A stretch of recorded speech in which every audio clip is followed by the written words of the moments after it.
മഹാരാഷ്ട്രയിലെ തോൽവിക്കു പിന്നാലെ രാജിവെച്ചു എന്ന വാർത്തകൾ രാജ്യത്തെ പ്രധാനപ്പെട്ട മാധ്യമങ്ങളെല്ലാം റിപ്പോർട്ട് ചെയ്തിരുന്നു.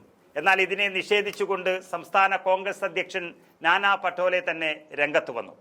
കോൺഗ്രസ് അധ്യക്ഷൻ മല്ലികാർജുൻ ഖർഗെയുമായി നടത്തിയ കൂടിക്കാഴ്ചയ്ക്ക് പിന്നാലെയായിരുന്നു നാനാ പട്ടോലെയുടെ ഈ പ്രതികരണം വന്നത്. മഹാരാഷ്ട്രയിലെ തെരഞ്ഞെടുപ്പ് ഫലത്തിൽ പ്രതിഫലിച്ചത് ജനങ്ങളുടെ വികാരമല്ല എന്നാണ് കോൺഗ്രസ് എത്തിച്ചേർന്നിരിക്കുന്ന ഒരു നിഗമനം. മല്ലികാർജുൻ ഖർഗെ, രാഹുൽ ഗാന്ധി, പ്രിയങ്ക ഗാന്ധി എന്നിവരുൾപ്പെടെ പ്രമുഖ ദേശീയ നേതാക്കൾ മുന്നിൽ നിന്നാണ് ഈ തെരഞ്ഞെടുപ്പിൽ മഹാവികാസ് അഘാഡിയെ നയിച്ചത്. അതുകൊണ്ട് തന്നെ മഹാരാഷ്ട്രയിലെ ഗതി മഹാവികാസ് അഘാഡിക്കൊപ്പമായിരുന്നുവെന്നും എന്നാൽ തെരഞ്ഞെടുപ്പ് കഴിയുമ്പോഴേക്കും അതിലുണ്ടായ മാറ്റം എന്ന് പറയുന്നത് അത് വിശ്വസിക്കാനാവാത്തത് എന്നും കോൺഗ്രസ് ഇപ്പോൾ കരുതുകയാണ്.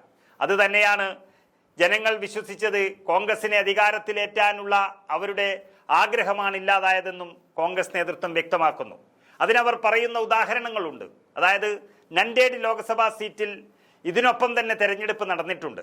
നന്ദേഡ് ലോക്സഭാ തെരഞ്ഞെടുപ്പിനെ കുറിച്ച് പരിശോധിച്ചാൽ തന്നെ അറിയാം. ലോക്സഭാ ഉപതെരഞ്ഞെടുപ്പും അസംബ്ലി തെരഞ്ഞെടുപ്പും ഒരേ ദിവസം തന്നെ നടന്നു.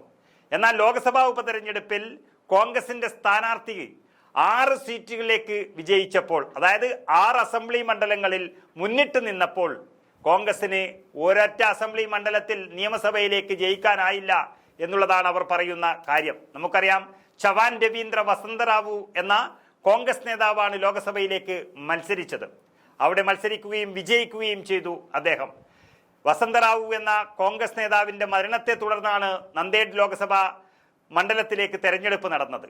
ഈ ഫലങ്ങൾ പരിശോധിക്കുമ്പോൾ തന്നെ അതിൽ തമ്മിൽ ഇത്ര വലിയ അന്തരം ഉണ്ടായത് തന്നെ ഇത് നിയമസഭയിലേക്ക് നടന്ന തെരഞ്ഞെടുപ്പിൽ അട്ടിമറി നടന്നു എന്നുള്ളത് കോൺഗ്രസ് നേതൃത്വം വിശ്വസിക്കുകയാണ്.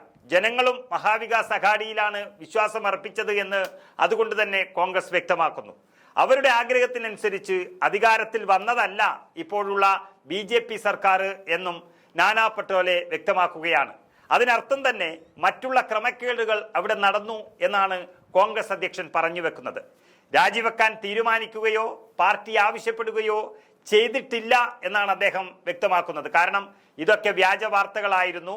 പക്ഷേ രാജിവെക്കാൻ ഉദ്ദേശിച്ചിരുന്നുവെങ്കിലും ഇപ്പോൾ BJP നേടിയ വിജയം അതൊരു മറ്റൊരു തരത്തിൽ നേടിയ വിജയമായതുകൊണ്ട് തന്നെ രാജിവെക്കേണ്ട ആവശ്യമില്ല എന്ന കാര്യത്തിലേക്കാണ് കോൺഗ്രസ് നേതാവ് എത്തിച്ചേരുന്നത്.